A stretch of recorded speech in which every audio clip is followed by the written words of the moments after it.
Il faut évidemment prendre quelques instants pour revenir sur ce premier trimestre, sur les marchés, 3 mois durant lesquels rien ne s'est passé comme ce qui était prévu à l'arrivée, des indices boursiers qui ont plutôt bien résisté à ce conflit dans le Golfe. Et évidemment, difficile de savoir ce que sera la suite. On ne lit pas dans le mar de café, Laurent. Bonjour Laurent. Ni dans la boule de cristal, j'ai pas pris avec moi. Oui. Bonjour. Laurent Grassin, directeur de la rédaction de Boursorama. Il faut commencer par le début.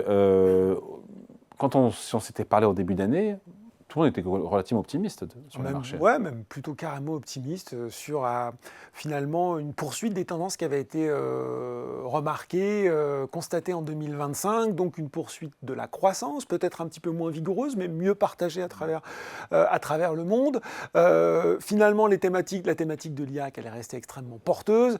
Le sujet des valorisations, même d'ailleurs, était passé au second plan. On se demandait plus si Nvidia était trop cher. On considérait que c'était un game changer, comme on dit, donc ça allait se poursuivre. Et puis, il y avait donc toujours cette thématique à jouer, la thématique de la défense, la thématique aussi des pays émergents qui revenaient. Et puis, surtout, David, cette idée que l'inflation allait baisser, alors pas forcément en Europe, puisque vous venez de le dire, nous, elle est déjà bien basse, mais plutôt aux États-Unis, et que, en plus, à la faveur d'un changement de président de la Fed, on aurait des baisses de taux, le tout soutenu par encore des politiques de relance budgétaire, bah oui, notamment aux États-Unis. En Europe, on va se dire, bah oui, si, il y a quand même l'Allemagne, et puis au Japon, on voit avec la nouvelle première ministre. Donc finalement, tout ça nous promettait encore de la croissance, l'IA qui tire toujours les marchés, et donc les actions bien orientées, et puis au final, bah, tout était plus ou moins au mieux pour le meilleur des mondes. Oui, mais non. Oui, mais non. Oui, mais non, parce que finalement, rien de tout ça s'est passé comme ce qui est attendu, parce qu'il y a évidemment le début du conflit le 28 février. Exactement. Et quand on regarde, donc j'ai relevé les compteurs, si je puis dire, sur cette période précise du cours dernier du 31 décembre à celui de fin mars. Qu'est-ce qu'on retrouve ? On retrouve, sans grande surprise, mais vous le disiez avec votre premier invité, des marchés qui n'ont pas baissé tant que ça, moins 4,08% pour le CAC 40, moins 7,1% pour le Nasdaq depuis le début de l'année, vraiment sur le trimestre, David, sur le trimestre, arrêté à fin mars. Oui, si vous regardez aujourd'hui, vous ne retrouvez pas les mêmes variations, c'est normal, moins 7,1% pour le Nasdaq. Le CAC rebondit aujourd'hui. 3,6%, et c'est ça qui est intéressant, moins 3,6% pour le S&P 500. Bon, ça veut dire, effectivement, on a plutôt baissé, moins 7% pour le Nasdaq, bon, moins 4% pour le CAC 40, c'est pas génial, mais c'est pas catastrophique. On n'est pas en situation de crack, il faut le rappeler. Donc ça aussi, c'est intéressant puisque on sort, vous l'avez dit, d'un mois de conflit. Et si on regarde maintenant les valeurs, et notamment je me suis concentré bien sûr sur les 7 magnifiques, puisque c'est ce qui a porté la tendance en 2025. Qu'est-ce qu'on constate ? Que finalement, ça baisse aussi, mais ça résiste plutôt bien. Alphabet, moins 8,5%, là aussi sur le trimestre, encore une fois. Nvidia, moins 6,5%, mais ça ne résiste plus uniformément, puisqu'on avait déjà eu l'occasion de l'aborder ensemble. Là, si on regarde Microsoft, moins 23,5%. Donc, on voit aussi qu'il fallait être plus discriminant, plus sélectif dans ces valeurs de l'IA, parce que dans le même temps, David, et c'est peut-être ça, finalement, dont on n'a pas beaucoup parlé, il y a des valeurs sur ce premier trimestre qui ont continué à vraiment bien performer. Western Digital. Elles sont 3. Non, elles sont nombreuses, plus 57%. Intel, David, plus 20%. Ouais. Alors, on sait que la boîte sortait d'une période de difficulté, mais ça a progressé. Applied Materials, plus 33%, ou encore ARM, plus 38%. J'étais venu parler de cette boîte lors de son introduction. Leur point commun, c'est qu'elles sont toutes plus ou moins liées au secteur de l'IA, que ce soit sur la conception de puces, leur architecture, ou sur les mémoires. Vous savez, on avait parlé des mémoires en début d'année, que tout allait flamber. Western Digital, c'est un petit peu ça.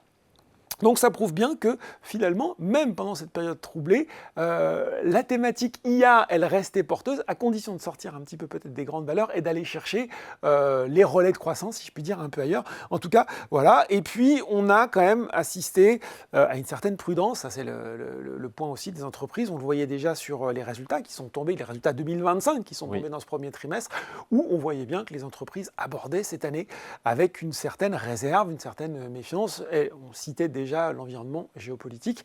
À cette époque-là, on voit bien que ça a été confirmé depuis. Bon, on parle des États-Unis, on parle maintenant de la France. Oui. Quels sont les tops et les flops de ce premier trimestre ? Eh bien, on retrouve un petit peu les mêmes choses, parce que figurez-vous que dans les très bonnes performances de ce premier trimestre, on a Soitec, là aussi, toujours sur cette thèse d'investissement de l'IA. Ils sont venus nous voir. Hein, exactement, donc on en parlait récemment.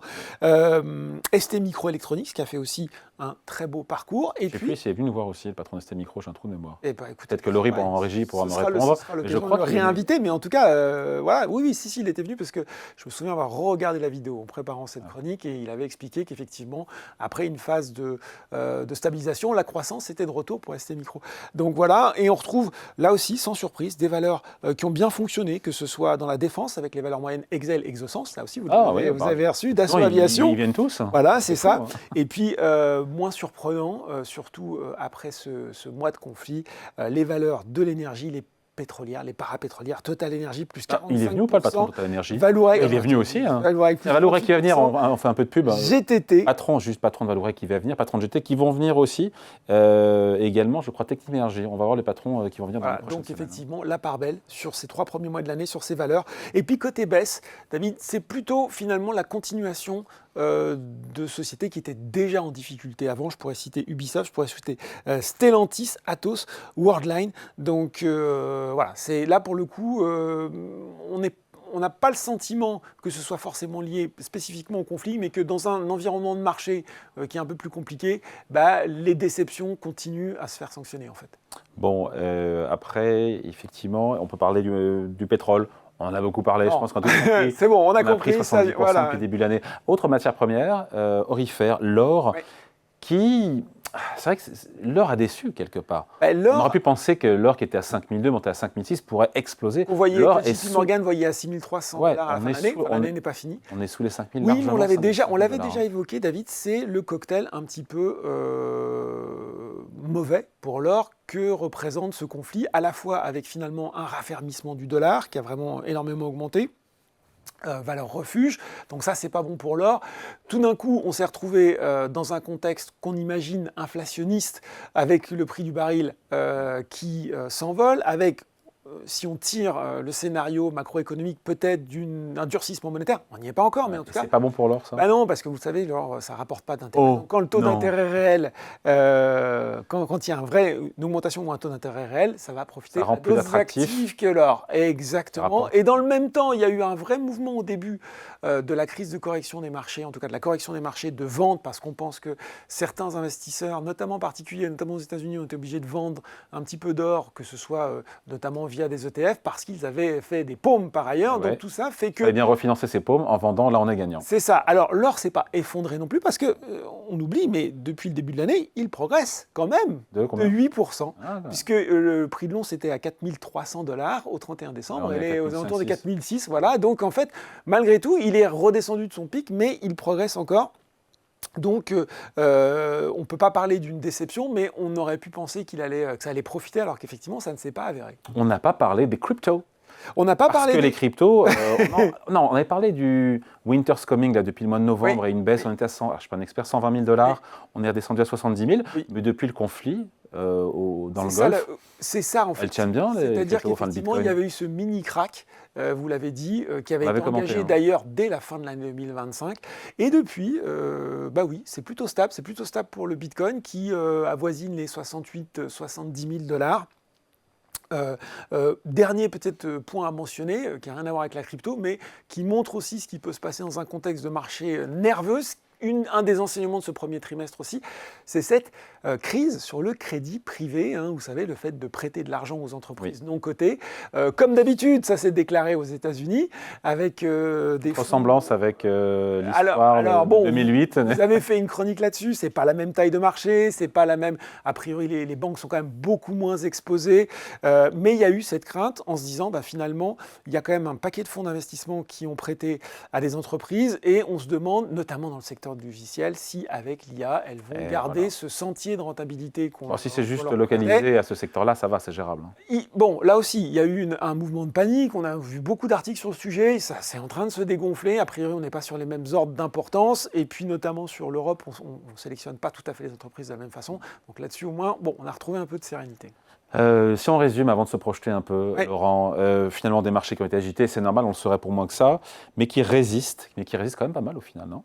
Bah, c'est ça en fait, c'est ça, c'est-à-dire que je vous Il n'y aura pas un peu de complaisance, il y aura pas un peu Mais c'est ça qui est fantastique, c'est-à-dire que dans le même temps, on voit quand même, on constate que la France n'a jamais emprunté aussi cher depuis, je crois, 2011, hein, c'est ça, on est redevenu à un taux d'emprunt, alors certes, on arrive à fourguer nos dettes, pardon, mais on paye de plus en plus cher, donc les taux remontent, il y a quand même des scénarios qui sont en train de dire que le prix du pétrole risque de rester durablement élevé, pas dans quelque chose d'explosif à 150, mais peut-être du 110, 120. Et on voit que de plus en plus, il y avait le service de recherche de Bank of America disait notamment que dans une stratégie comme ça de prix du pétrole soutenu, il fallait oublier sans doute les scénarios de baisse de taux de la Fed, parce qu'on n'est pas dans un effondrement où il faudrait faire preuve d'assouplissement monétaire, mais on a une inflation qui est restée collante aux États-Unis. On ne peut pas non plus se permettre de relâcher la vigilance. Ouais. Donc les marchés ont bien tenu, même si on nous avait dit il y a un an, il y aurait la guerre en Iran, il y aurait le pétrole à 110, et le CAC 40 aurait perdu que 4% depuis le début de l'année, on n'aurait pas signé. Il n'y a pas un peu de complaisance de la part des marchés. Et en fait, un truc qui est assez remarquable, c'est que on se rend compte que sur la dernière semaine, je vous ai retrouvé cette stat parce que les fonds d'action américains ont enregistré des entrées substantielles au cours des 7 jours précédant le 1er avril. Donc on est vraiment sur la fin du premier trimestre.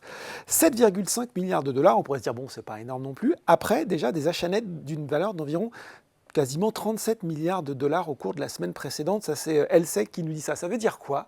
Ça veut dire, David, que très concrètement, à la fin du mois de mars, les investisseurs ont vu un point d'entrée super intéressant sur les actions américaines.